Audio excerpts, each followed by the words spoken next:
বুঝতে পারি না। যেমন এখানে শব্দ দূষণ নিয়ে আমরা কিছু কারণ দিয়েছে, যেমন শিল্পভিত্তিক শব্দ, যেমন ভারী মেশিন বা কারখানা। সাধারণত যে সমস্ত জায়গার ইন্ডাস্ট্রি তৈরি করা হয়, কারখানা, সেখানে কিন্তু যেখানে মানুষের আনাগোনা থাকে না সেখানে কিন্তু ইন্ডাস্ট্রি তৈরি করা, যেখানে জনবসতি থাকে না। কিন্তু আমি এমন একটা জায়গায় কোনো কিছু তৈরি করে ফেললাম যেখানে মানুষের ক্ষতি হচ্ছে, মানুষের সমস্যা হতে পারে। আর সেই সমস্যাগুলোর মধ্যে এই শিল্পটা একটা বড় ফ্যাক্টর। কোনো কিছু প্ল্যানিং না করে আমরা কোনো কিছু করে ফেলি, যেটা বর্তমানে করা হয়। তারপর হচ্ছে যানবাহন, এরোপ্লেন। এখন আমরা বর্তমানে একটা প্রযুক্তি নির্ভর সমাজে বসবাস করছি, যেখানে প্রযুক্তি তো অবশ্যই উন্নতি হচ্ছে, কিন্তু আমরা সেখানে সমাজের কথা ভাবছি না, যে সমাজে কারোর ক্ষতি হচ্ছে কি হচ্ছে না। আমরা শুধু প্রযুক্তি এগিয়ে যাচ্ছি। তো তার মধ্যে যানবাহন একটা বড় উদাহরণ। তারপর হচ্ছে বিভিন্ন সামাজিক অনুষ্ঠান, যেটা আমি বললাম, লাউড স্পিকার, আতশবাজি, যেগুলো সাধারণত ব্যবহার করা উচিত না, যেগুলোর জন্য বর্তমানে বিভিন্ন আইনও তৈরি করা হয়, কিন্তু সেগুলো কিন্তু আমরা কোনো রকমই খেয়াল রাখি না। আচ্ছা, কিছু এখানে এফেক্ট দিয়েছে যে শব্দ দূষণের জন্য কি কি আমাদের ক্ষতি হয়। যেরকম বলেছে এখানে, একটা শ্রবণ ক্ষমতা হ্রাস। সাধারণত শব্দ আমরা সবাই জানি, ফিজিক্স আমরা পড়েছি যে ডেসিবেলে মাপা হয়। সাধারণত 65 ডেসিবেলে যদি বেশি হয়, সেক্ষেত্রে আমাদের কানের যে পর্দা সেটা ফেটে যাওয়ার সম্ভাবনা থাকে। তাই শ্রবণ ক্ষমতা আমাদের হ্রাস পায়। তারপর হচ্ছে টিটেনাস একটা রোগ আছে, সে সমস্যা হতে পারে। ঘুমের ব্যাধি তো অবশ্যই হয়, যাদের ঘুমের সমস্যা হয়। আমরা সবাই জানি যে ঘুম এমন একটা বিষয় যেটা আমাদের সারাদিন পরিশ্রমের পর আমরা নির্দিষ্ট টাইমে আমরা সেটা করি। যদি হঠাৎ করে আমরা রাত্রিবেলা শব্দ আমরা করি, তো সেক্ষেত্রে আমাদের ঘুমের সমস্যা হয়। আর সেই ঘুম কিন্তু আমরা সবাই জানি একটা হরমোন দ্বারা নিয়ন্ত্রণ হয়, যেটাকে আমরা বলি মেলাটোনিন হরমোন।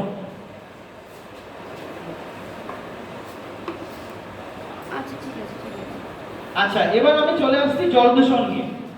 জল দূষণ তো আমরা সবসময় দেখছি, আমরা বাংলাতে রয়েছে, এখানে সবসময় জল দূষণ দেখছি। এই বাইরে বেরোলে আমরা দেখতে পাই বড় বড় ভেড়ি দেখতে পাই, সেখানে আমরা দেখি যে মাছ চাষ করার জন্য আমরা বিভিন্ন ধরনের পোকামাকড় সবকিছু ওখানে জমিয়ে রাখা হয়, কোনো পরিষ্কার পরিচ্ছন্ন ব্যাপার নেই।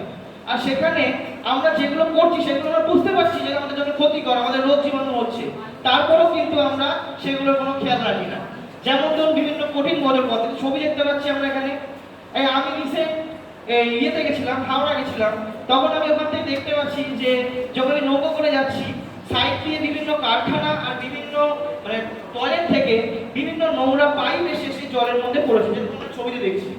আর সেই জলই আমরা কিন্তু আবার আমরা ব্যবহার করছি বিভিন্ন ধর্মের কারণে বা অন্য কোনো ব্যবহারে। সেই জলই আমরা আবার পানীয় হিসেবে খাচ্ছি, যেটা আমাদের জন্য ক্ষতিকর।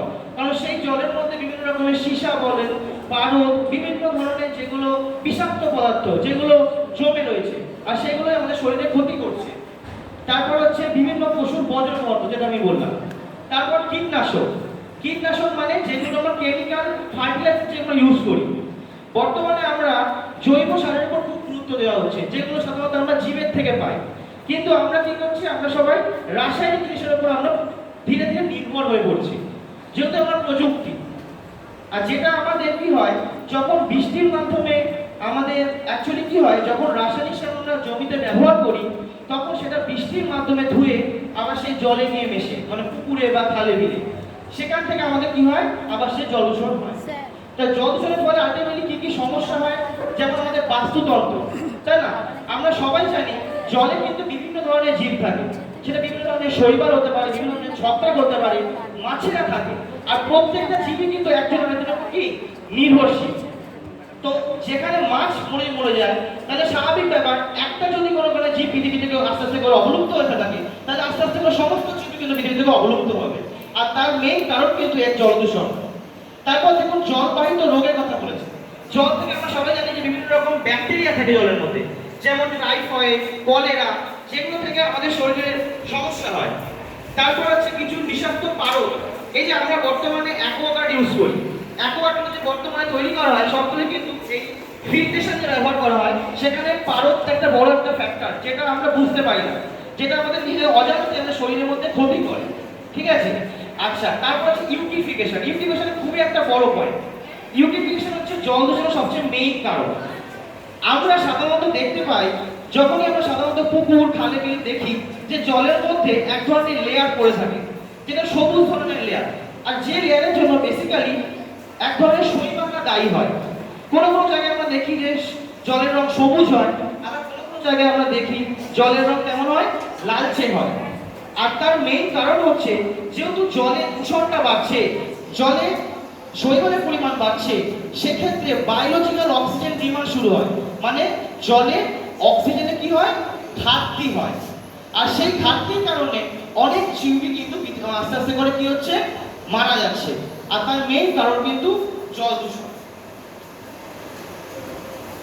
আচ্ছা, এরপর কিছু স্যার দেখাচ্ছেন মাটি দূষণের কিছু ব্যাপার, এক্সাম্পল দেখাচ্ছেন মাটি দূষণ কি কি কারণে হয়।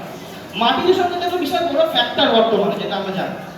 তো আমরা দেখেছি যে যত সময় এগোচ্ছে আমাদের প্রযুক্তিতে উন্নতি হচ্ছে, কিন্তু আমাদের যে আবহাওয়া, ওয়েদার, সেটা কিন্তু ধীরে ধীরে বদলাচ্ছে। জলবায়ু কিন্তু আগের মতো হয় না। যত ঋতু পরিবর্তন হচ্ছে, যে গ্রীষ্মকালে যেটা গরম হওয়ার কথা, বর্ষাকালে বৃষ্টি হওয়ার কথা, সেটা কিন্তু সেই সময় হচ্ছে না।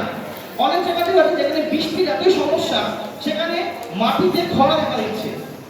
আর আমরা বর্তমানে গাছ কেটে ফেলছি, আর সেই গাছ কাটার ফলে মাটির যে গাছ ধরে রাখে যে জল ধারণ ক্ষমতা, সেটা আস্তে আস্তে করে কি হচ্ছে, কমে যাচ্ছে। মাটির তলায় যেটাকে আমরা বলি ভৌম জল, আগেকার দিনে আমরা দেখতাম প্রত্যেক বাড়িতে টিউবওয়েল ইউজ করতো, এখন কিন্তু টিউবওয়েল ইউজ করে না। কারণ মাটির তলার জল কিন্তু আস্তে আস্তে করে কি হচ্ছে, কমে যাচ্ছে। আর তার মেইন কারণ কিন্তু আমাদের মাটি দূষণের জন্য হচ্ছে। আমরা প্রত্যেকেই দোকানে গেলে কি কিনি,